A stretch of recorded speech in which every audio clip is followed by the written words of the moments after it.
Jenny Hudson bringing you the Author Connection, and today I have Buell Hollister as our guest. Buell is the author of Leeram in Fordlandia, a zany story, very, very funny, about a shrunken head, and he's here to tell you all about it. And one more thing about Buell, he is a winner of Merrimack Media's Outstanding Writers contest for 2014.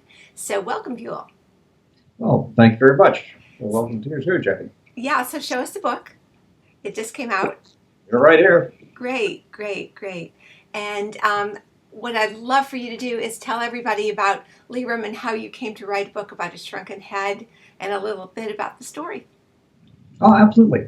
Well, I mean, what happened originally was that I actually did see a shrunken head. It really was my dentist, who was also a very good friend. And this was many years ago, and I never forgot of it. When you see a shrunken head, it seems they tend to stick in your memory. And of course, I don't have a real one, and nor would I think you actually like to have a real one, but I do have this. So close enough. It's a clementine, and I'm sure Leeram would probably not be portrayed by something called a clementine, but that he has to deal with it. That's all I can say. Except your Leeram had hair, if I recall, right? Oh yes, absolutely. Yeah, right. Unlike the clementine. Unlike the clementine, yes. Although I don't know, I think that after I'm finished with this broadcast, I might have to eat this. Because I will sort of subsume him into my own being, and perhaps be able to talk with him a little more directly after that. Yeah, you'll digest his inner being. Yeah. So, right. So tell us just a little bit about the story without giving away too much, and how you came to write it. Well, I came to write it, as I said, this idea, this thought of a shrunken head. It didn't keep me awake at night exactly, but it did occur to me now and then. It was pretty bizarre. So I began to think of it as possibly as a kind of alter ego for a character. And I chose my character. It was a kind of milquetoasty guy. He did not lead an examined life. He kind of went from one thing to another. And until he comes into possession of this head, he takes it really more to help the widow of his friend clean out her house, and so he didn't really think much of it at first, but he put it on the shelf and looked at it occasionally, and after a while, he began to subconsciously accept it as part of his household bric-a-brac, and it became obvious after a while that in fact it was not an inanimate object. It had a personality, and the personality was kind of like a New York cabbie, and he became, in a kind of gentle way, the protagonist's alter ego, and the two of them had a kind of sort of obscure and off the wall relationship, which made them the oddest couple ever to share a space under a single roof.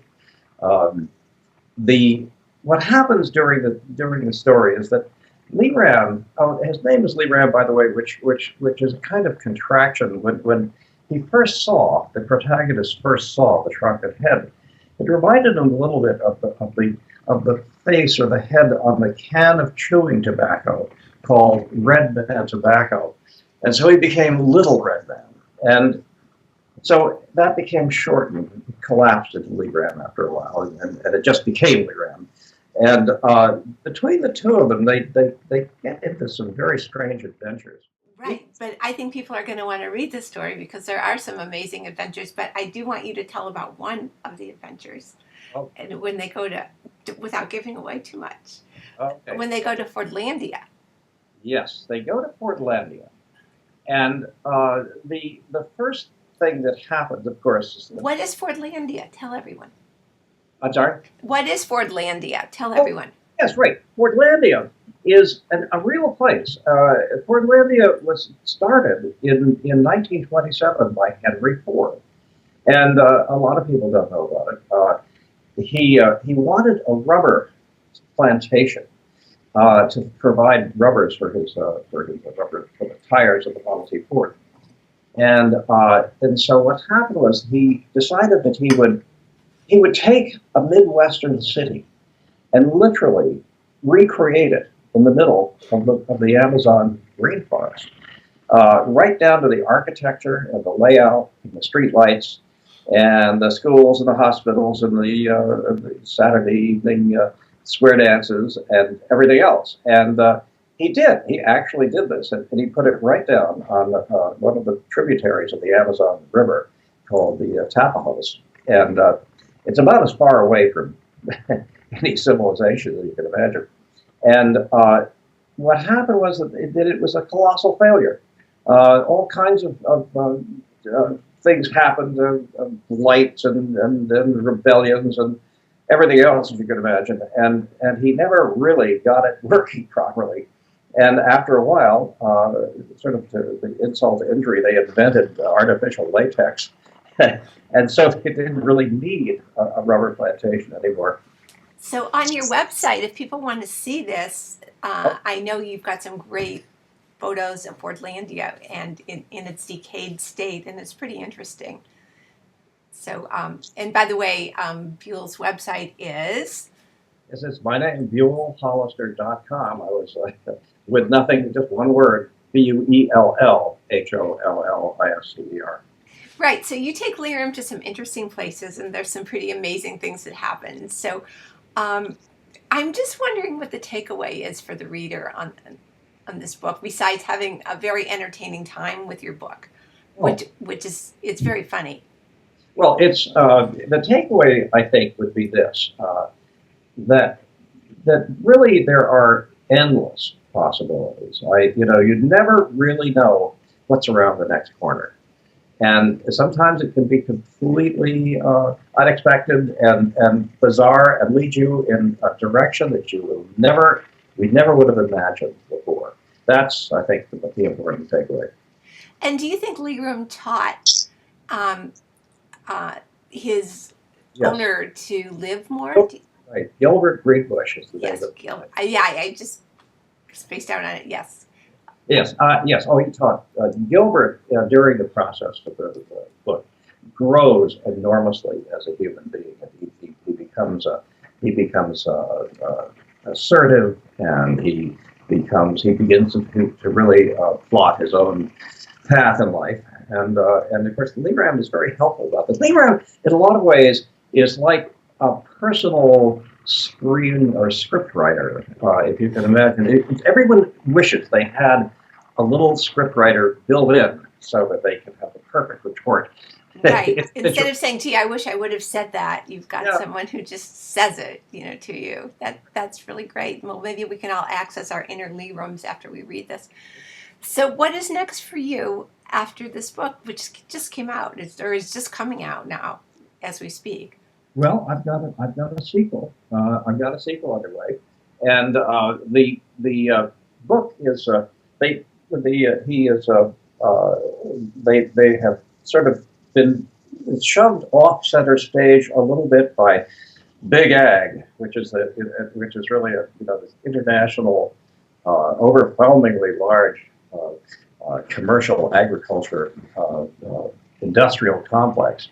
And they are really more behind the cutting down of the rainforest than any other specific group. And so they have been temporarily, they've made a strategic retreat. They're back in Boston, but they are going to Washington.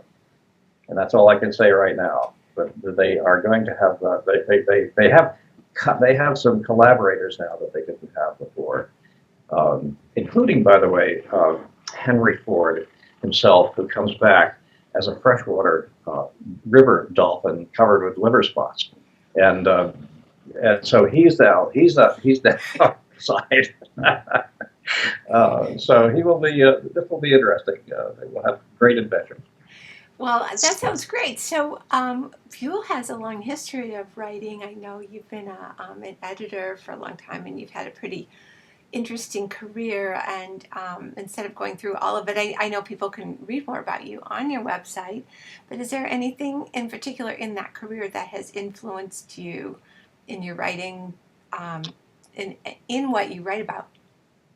Oh yes, I definitely I did a lot of. I was a newspaper reporter for many years, and I also edited a lot of the newsletters and things like that.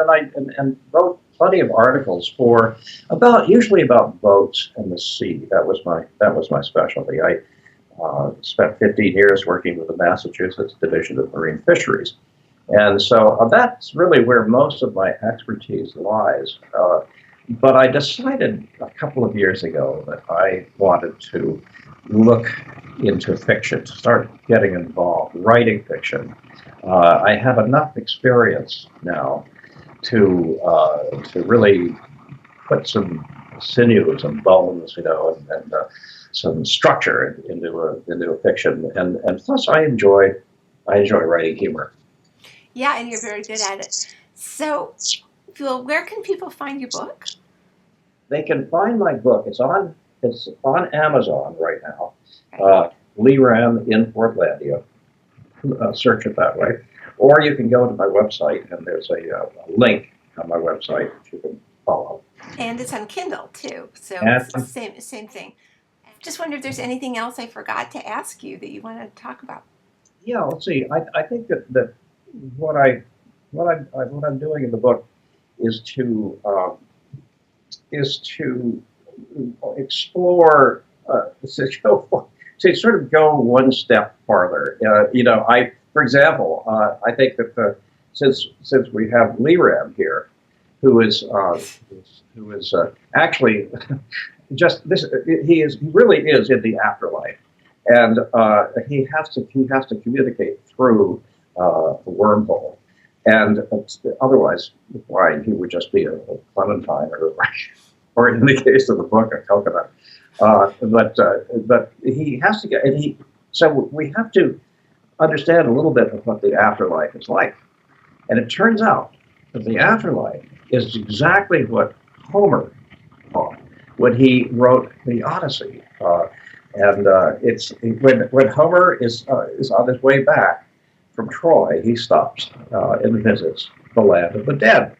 And this was some 300 or 400 years before the Bible was written.